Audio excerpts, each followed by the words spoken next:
Hello everyone, my name's Brody, and today's episode of Brody's Learning Adventure we'll be learning about North versus South. By the mid-19th century, the U.S. stretched from the East Coast to the West Coast. As states continued to apply for statehood, the debate over abolition went on. The Wilmot Proviso. Representative David Wilmot of Pennsylvania had proposed a Wilmot Proviso. A proviso is a part of a law that restricts something, suggesting that slavery be banned in any territory acquired through the Mexican cession. It passed in the House, but Southerners prevented its passage in the Senate. The election of 1848. When the Wilmot Proviso failed, a new political party formed, the Free Soil Party. They wanted to keep new territories and states free of slavery. They nominated former President Martin Van Buren against the Whig candidate Zachary Taylor and Democrat Lewis Cass, a senator from Michigan. Taylor won the election. The Free Soil candidates won some seats in Congress. The Compromise of 1850. When California applied to the Union as a free state, some southern states threatened to secede. Henry Clay had a compromise. California would be admitted as a free state, Texas would give up some of its land, and the government would help pay off its war debts. Popular sovereignty would decide positions on slavery and territories in new states, which meant that settlers would decide the issue. Don't forget, this means authority of the people. The slave trade, but not slavery itself, would be banned in Washington, D.C. Congress would pass stronger laws requiring the capture and return of runaway slaves. After President Taylor died suddenly and his Vice President Millard Fillmore took his place, the Compromise of 1850 was passed into law. The Fugitive Slave Act. Maybe the most controversial part of the Compromise of 1850 was the Fugitive Slave Act, which required Northern citizens to cooperate with and assist slave catchers and denied runaway slaves a fair trial. They were tried in a separate court. Many free blacks fled to Canada, and some northern whites practiced civil disobedience, refusing to follow the new law. In Massachusetts, abolitionist Harriet Beecher Stowe was inspired to write Uncle Tom's Cabin, 1852, a story about the harsh realities of slavery. It became one of the most influential novels of the 19th century. The Fugitive Slave Act further divided the nation. The North hated it. The South felt vindicated. The North also passed personal liberty laws, which basically negated the Fugitive Slave Act and proved to the South that the North was not enforcing the law. Civil Disobedience was an essay written by Henry David Thoreau on the idea that people should refuse to follow the laws or commands of a government when they seem unjust. The Kansas-Nebraska Act. In the presidential election of 1852, little-known Democratic candidate Franklin Pierce of New Hampshire defeated the Whig nominee, war hero Winfield Scott. At this time, some western land, including Kansas and Nebraska, was not yet organized. An Illinois senator, Stephen A. Douglas, wanted to build a railroad that ran through it from Chicago to the Pacific. He initially proposed making Kansas and Nebraska U.S. territories that, under the terms of the Missouri Compromise, would be free. However, Douglas also knew that Southerners would object to this idea. Backed by President Pierce, he proposed the Kansas-Nebraska Act, which would invoke the doctrine. A doctrine is a theory or position on an issue of popular sovereignty and allow the people there to determine the slavery issue. The act passed and the Missouri Compromise was made obsolete. Bleeding Kansas. And no, Kansas was not actually bleeding because states don't have blood and they didn't have to wrap the puncture or injury with a bandage. Mainly because you can't wrap states in bandages and they don't bleed. Except for one YouTube video I saw where somewhere in Africa they have bleeding trees that if you cut into them, there's this red liquid in them that looks like blood. You should go check it out. During the March 1855 territorial elections in Kansas, thousands of so-called border ruffians crossed the border to vote from the slave state of Missouri. In fact, about 4 times more people voted in Kansas than lived there. A pro-slavery local government took control. Anti-slavery settlers started their own government, creating 2 governments for 1 state. Oh, I forgot to tell you, a ruffian is a tough, lawless person, aka a bully. In May 1856, the pro-slavery government sent a group to Lawrence, Kansas, to arrest the rival government, but they fled. The pro-slavery group ransacked the city in the Sack of Lawrence. A sack is to pillage and plunder. In response, the passionate abolitionist John Brown led his group in the Pottawatomie Creek Massacre of pro-slavery Kansas. Over the summer, hundreds of people were killed in bleeding Kansas before federal troops restored order. Bleeding Sumner. Might I remind you again? States don't bleed. Violence also broke out in Congress after Senator Charles Sumner of Massachusetts criticized people who are pro-slavery, specifically Andrew Butler of South Carolina. Butler's cousin, Representative Preston Brooks, beat Sumner over the head with a cane in the Senate chambers. Sumner was badly injured. The Republican Party in the election of 1856. Both the Democratic and Whig parties were splitting on sectional lines. The anti-slavery Whigs decided to join the Northern Democrats and Free Soldiers to create the Republican Party. Though some names have stayed the same, modern political parties are not the same as their roots. The Republican Party nominated John C. Fremont of California for president, and the Democratic Party nominated James Buchanan, a Pennsylvanian who favored compromise. The Know-Nothing Party nominated former President Millard Fillmore. Buchanan won the South and won the election. Fremont's campaign slogan was "Free Soil, Free Men, and Fremont." Dred Scott.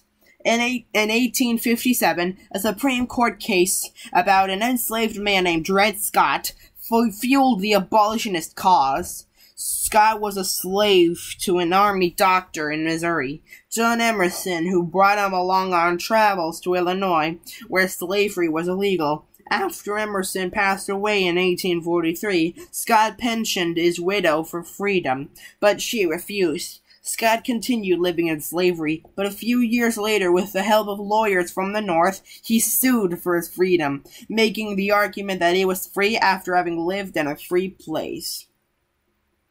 After a decade of appeals, the Supreme Court took on the issue in the case of Dred Scott v. Sanford, also called the Dred Scott decision. Chief Justice Roger Taney wrote the 7-2 decision that ruled against Scott because 1. Scott didn't have the right to sue because he was only a piece of property, not a citizen. 2. The government can't seize private property, Scott, from a citizen, Emerson, without due process of law. 3. Congress can't ban slavery in the territories because that would violate the property rights of people bringing slaves there. And 4. Therefore, get it? Because 4? Stop. The Missouri Compromise and other popular sovereignty decisions were unconstitutional. The nation's highest court had ruled that abolishing slavery was unconstitutional. The Lincoln-Douglas debates. In the senatorial election of 1858, Senator Stephen A. Douglas of Illinois faced a new young challenger, Abraham Lincoln. Or maybe Abraham Turkey Sandwich Lincoln, because, you know, the ham and Abraham, get it? I'll stop. A Republican lawyer who had served 1 term in the House of Representatives and 8 years in the state legislature. Since Lincoln wasn't very well known, he challenged Douglas to a series of debates, the Lincoln-Douglas debates. They were both against slavery, but they met 7 times in cities and towns throughout Illinois to debate what to do about it. Ooh, fun fact. Did you know that Abraham Lincoln was in the World Wrestling Hall of Fame? Not even I knew that. Douglas was afraid that Lincoln believed in equality of the races. Lincoln said that blacks were entitled to the rights listed in the Declaration of Independence, but also stated that they weren't equal to whites in every way. Lincoln gave his famous House Divided speech, while Douglas argued the Free Port Doctrine, a belief that territories could exclude slavery through local legislation. Douglas won the election, but Lincoln got national name recognition out of it. The raid on Harper's Ferry. John Brown led another raid, this time in Harper's Ferry, Virginia. On October 16, 1859, his abolitionists raided an arsenal so they could arm slaves for an uprising. Local slaves feared joining his rebellion, and Brown and others were captured. John Brown, he was hanged for treason and murder. A martyr. You see, a martyr is someone who dies for his or her beliefs. For Northern abolitionists, the raid had a huge impact on the South, which feared armed rebellion by slaves. The election of 1860. Northern Democrats nominated Stephen Douglas, who supported popular sovereignty. Southern Democrats chose John Breckinridge from Kentucky, who supported slavery. A new party, the Constitutional Union Party, compromise and union at any cost, nominated John Bell of Tennessee. Abraham Lincoln, who believed slavery should be banned in the territories, received the nomination from the Republican Party. Lincoln received only 40% of the popular vote and did not carry a single Southern state. However, he swept to the north, along with California and Oregon, and became the 16th president of the U.S. Secession, maybe. Although Lincoln did not favor abolishing slavery in states where it already existed, he had said that putting a stop to slavery's expansion would, sooner or later, cause the institution to fall apart. That idea made the South very worried about having him in the White House. Within days of Lincoln's victory, the South Carolina legislature met for a special session, arguing that, just as a state could choose to enter a union, it was possible for a state to choose to leave. On December 20th, 1860, South Carolina seceded from the U.S. by repealing its ratification of the Constitution. While proponents of states' rights believed that secession was a legal right, there were those who believed that South Carolina's decision was a revolt. However, the South claimed that the government had violated its rights by not protecting slavery. The Confederate States of America. Following in South Carolina's footsteps, Texas, Louisiana, Mississippi, Alabama, Florida, and Georgia also seceded. On February 4th, 1861, these states met to establish their own government as the Confederate States of America. A confederate is a part of an alliance or confederacy. They elected Jefferson Davis as president. Lincoln's first inaugural address. Abraham Lincoln was inaugurated on March 4th, 1861. The main points of his first inaugural address. Inaugural means having to do with an inauguration, the ceremony at which someone is sworn into office, were. The main points of his first inaugural address were: 1. Legal redress. Redress means to relief from an injury or wrongdoing, and revolutionary actions are different. Secession is not an acceptable choice.